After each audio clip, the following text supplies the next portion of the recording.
maar. Jette, hello buddy, thanks, welcome to the bush. There left bite marks in a clippery. Yeah, you know, here in South Africa, there's nothing better than something that sits lekker. It looks lekker and it feels lekker. And it's proudly South African. Jette, that are a nice t-shirt. Ah, thank you. You're talking about this shirt here? It's one of my favourite colours, isn't it? It's got red in it, like my Scottish kilt. But that's not bad either. Oh, this one. Yeah, it's bloody beautiful. It brings out the colour of my eyes. And that one?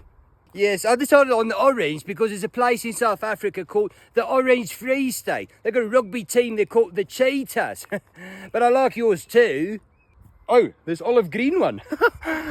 Yeah, I like being in the bushes.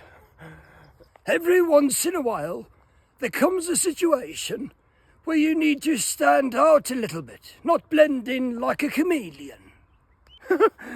Okay, bietjie weird. Doesn't matter. I guess what I'm trying to say is, maak nie saak wat se taal jy praat nie. As jy 'n klerewinkel het in Suid-Afrika of 'n winkel en jy wil sneller klere aanhou, drop ons net 'n e-mail, sales@snellersa.co.za. Kom ons stok jou op. Trek jy sneller. Okay, thanks.